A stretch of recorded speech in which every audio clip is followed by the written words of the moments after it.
Սովորաբար լարվածություն կամ խախտումներ, ոտնձգություններ լինում են հիշարժան օրերի, հանգստյան օրերի շրջանակներում եւ հակառակորդը փորձում է այսպես ճշտել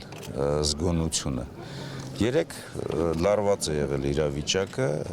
Լեռնային Ղարաբաղի Հանրապետության հյուսիսային հատվածում Արտակերտի շրջանում կրակոցների թիվը ավելացել են, ականանետներից են կրակոցների թիվը ավելացել, այսօր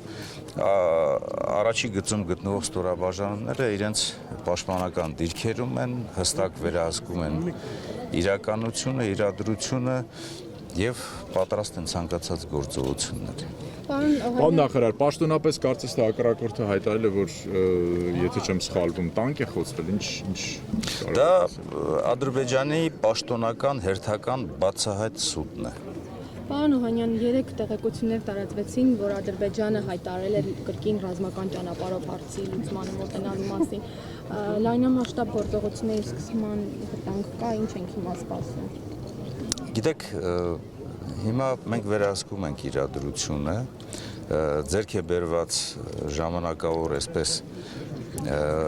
հրադադար, որը որ պետք է մեզ հետ տանի 1994 թվականի մայիսի 12-ին ստորագրված հրադադարին, ստորագրված եռակողմ, ընդ որում նաև Լեռնային Ղարաբաղի Հանրապետության ղեկավարության կողմից մենք ամեն ինչ պետք է անենք, որպեսզի այդ հրադադարը պաշտպանվի, որովհետև հրադադարի պաշտպանումը, վստահության մթնոլորտի ստեղծումը, միջազգային հետաքննության մեխանիզմների ձևավորումն է, որ նաև հիմք կհանդիսանա հետագայում բանակցային գործընթացում առաջընթաց ունենալ, թե ինչ նպատակներ ունեն այսօր, մենք իհարկե այդ ուղղությամբ աշխատում ենք եւ հայկական բանակը, Լեռնային Ղարաբաղի Հանրապետության պաշտպանության բանակը պատրաստ են ամեն ինչ անել, յետ մղել ցանկացած ոտնձգություն եւ ապահովել Արցախի անվտանգությունը։ Պարոն նախարար, նաեւ դժգոհություններ հնչեցին, գիտեք, որ բանակը ստանրաժշտության պատրաստ չէ, նաեւ պետք է բարեփոխումներ, նաեւ գիտեք, ինչ կարող եք ասել սրա հետ կապված։ Ես գտնում եմ, որ այսօր հայկական բանակը պատրաստ է իր առջև դրված խնդիրները իրականացնելու համար։ Եվ այն բարեփոխումները, որ իրականացվել են վերջին տարիների ընթացքում եւ զինված ուժերի զարգացման պլանը, որը որ ձևավորվել է միջգերատեսչական հանձնաժողովի կողմից 2 տարի աշխատանքի արդյունքում, համապատասխանում է պատերազմի այսօրվա բնույթին։ Պարզապես փոքր-ինչ այսպես առաջնահերթություններ կարող է լինել, այդ առաջնահերթությունների վրա մենք այսօր շեշտը դնում ենք։ Այսօր ոչ միայն ես, այլ նաև բոլորն են ասում, որ երբևիցե թույլ չեն տա, որ Արցախում լինի ճնշում Արցախի ժողովրդի վրա եւ եւս մեկ անգամ կրկնվի այն, ինչ որ եղել է 101 տարի առաջ եւ այսօր ես ուզում եմ որպեսզի մենք գլուխ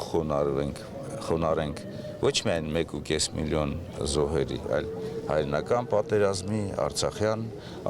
ազատամարտի, յետպատերազմյան տարիների, չմոռանանք նաեւ 2014-15 թվականի լարվածության ընթացքում մեր տղաների հերոսությունների եւ իհարկե այս ապրիլյան 4-օրյա պատերազմի մեր հերոսների հիշատակի առջև, որոնք որ մեր ազգին հպարտություն են բերել։ Պարոն Օհանյան, վերջին ասուլիսի ժամանակ արտգործնախարարները եւս մեկ անգամ հաստատեցին, որ Կազանյան փաստաթղթին Հայաստանը չէ, որ դեմ է եւ դրան նախորդող փաստաթղթերին, իսկ դրանք բոլորը շրջաններ հանձնել են ենթադրում զիջել։ Բանակը ինչպես է վերաբերվում այդ կոնկրետ այդ կետերին, ինչպիսին է հենց բանակի դիրքորոշումը։ Ուրեմն քաղաքական գործընթացներին համապատասխան գնահատական տալիս են քաղաքական ղեկավարները, որոնք որ զբաղվում են դիվանագիտության բանակցային գործընթացով, այսօր ես կարող եմ ասել, որ այս իրավիճակում ոչ մի թիս հող զիջելու մասին խոսք անգամ չի կարող գնալ։ Եվ այս իրավիճակում միայն մենք պետք է ամեն ինչ անենք, վստահության, այսպես եզրեր գտնենք, մթնոլորտ ստեղծենք եւ փոխհամաձայնություններ լինեն։ Իսկ այդ փոխհամաձայնությունների շրջանակներում կարող է համապատասխան ելք ստանալ Արցախյան հարցի լուծումը միայն խաղաղ ճանապարհով։ Երկխոսություն է պետք, եթե այդ երկխոսությունը չկա, ինչի մասին խոսք կարող է լինել ապագայի վերաբերյալ։ Պարոն Հովհանյան, եւ նաեւ տեսակետ կա, որ հիմա բեկումնային փուլը եւ Լեռնային Ղարաբաղը այս փուլում կարող է վերադառնալ բանակցությունների ցեղանի շուրջ այս առումով ձեր մեկնաբանությունը։ Այսօր կարծում եմ, որ մեր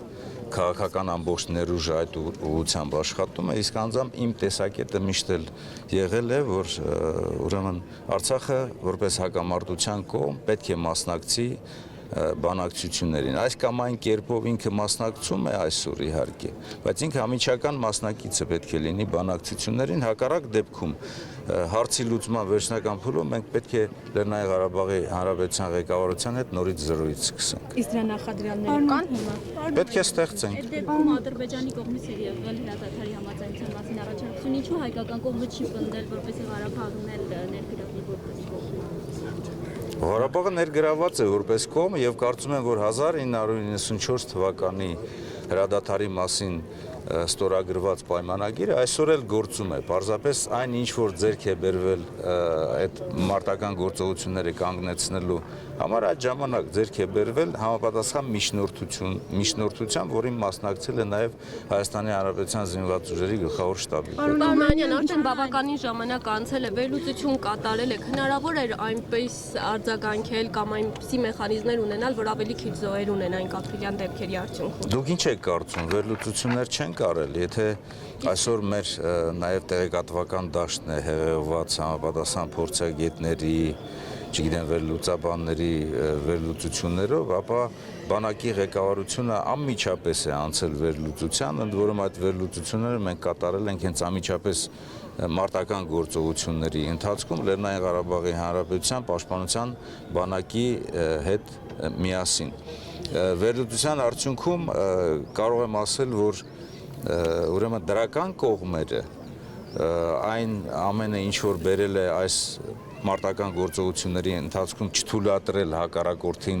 լայնածավալ գործողությունների անցնելը եւ այն նպատակները ունենալը, որ ինչ իրենք ունեցել են, ավելի շատ են, քան բացասական կողմերը։ Բացասական կողմերի այսպես վերացման ուղղությամբ մենք անմիջապես ենք սկսել աշխատել։ Պարոն նախարար, ռուսական կողմից սպառազինության ձեռքբերման հետ կապված ինչ նորություններ կան պայմանագիրը որ կնքվի։ Աշխատանքները ընթացքի մեջ են, արագացված տեմպերով են գնում։ Բանակը պատրաստ է, ինչն էր պատճառը դեպքում 92 զոհ տալու 4 օրվա մեջ։ Ես ուրեմն ասում եմ հետևյալը. կխնդրեի, որպեսզի մենք համեմատություններ անեինք մարտական գործողությունների եւ մարտական հերթապահության միջև։ Այսօր մեր հանրության մեջ համապատասխան վերլուծություններ անում ենք մենք համեմատելով մարտական հերթապահության իրականացման պայմաններին, բայց լայնամասշտաբ ամբողջ ներուժի եւ նաեւ խոշոր տրամաչափի այսպես զենքի կիրառման մարտական գործողությունների ժամանակ իհարկե անխուսափելի են զոհերը եւ նաեւ այդ ամենը անխուսափելի է, երբ որ մեր շատ սպաներ եւ շատ զինվորներ այդ մարտական գործողությունների ժամանակ կռվել են միջև իրենց կարելի ասել վերջին փամփուշտը, իսկ վերջին փամփուշտ ասելով չի նշանակում, որ փամփուշտն ավարտվել է, այլ միջև վերջին այն բնագիծը, որ մտել են մերձամարտի մեջ եւ ապահովել այդ դիրքերի համապատասխան անվտանգությունը։ Իհարկե վիճակագրության առումով մենք չենք կարող որևիցե մեկ պետության, որևիցե մի երկրի բանակի հետ այսպես ոտ գցել, ինչ առումով, որովհետեւ մեր համար նույնիսկ մեկ զոհն էլ ցավ է, բայց այս ցավը մենք պետք է հասկանանք նաև շաղախվում է մեր ընկերների սխրանքի հերոսությունների հետ դառնում հպարտություն, առանց այդ հպարտության մենք չենք կարող երբևիցե մեր ազգի ապագան հետագայում ապահովել, հաշվի առնելով, որ ինչպիսի մենք ունենք մի քանի հարևաններ եւ ինչպես են նրանք տրամադրված հայ ժողովրդի նկատմամբ։ Մեզ այս ամենը մեզ պետք է գոտեպնդի, ամրապնդի, ցավով, ատամների կրճտանքով, այդ ամեն ինչը մենք պետք է տանենք, բայց մտածենք մեր ապագայի մասին։ Պարոն Օհանյան, վերջին հարցը քառօրյա պատերազմի ընթացքում տասնյակ զոհեր ունեցանք, որոնցից ինչպես տեսնում ենք բոլորը ծայրահեղ սոցիալական ծայրահեղ ծանր պայմաններում ապրող ընտանիքների երեխաներ են։ Ու նրանցից գեթ մեկը ապահովված ընտանիքից չէ, ինչպես ցույց են տալիս այս տվյալները, ինչով եք դա պայմանավորում։ Կարող եմ ասել, որ այդպես չէ։ Մենք այդպես ենք ուզում տեսնենք, այդպես չէ։ Բայց միևնույն ժամանակ պետք է մենք այս ամենը համեմատենք մեր իրականության մեջ, մեր վիճակի հետ, աղքատության աստիճանում գտնվող մարդկանց հետ եւ ինչպես նաեւ այդ ամենը նաեւ մի քանի օբյեկտիվ պատճառներ էլ ունի, որովհետեւ պետք է հաշվի առնենք, որ ովքեր ունեն հնարավորություն սովորելու, ովքեր ունեն հնարավորություն արտասահմանում սովորելու եւ հիմնականում բարձրագույն ուսումնական հաստատություններ ավարտվածներով ենք մենք համալրում այն հիմնական կարևոր այսպես գերական նշանակություն ունեցող ստորաբաժանները, որոնց միջոցով մենք ապահովում ենք եւ հիմնականում պաշտպանությունը, հատկապես հակաօդային պաշտպանությունը եւ նաեւ հակառակորդի այսպես կրակային խոցումը դերևս շարժման, կենտրոնացման, այսինքն մոտեցման մատույցներում։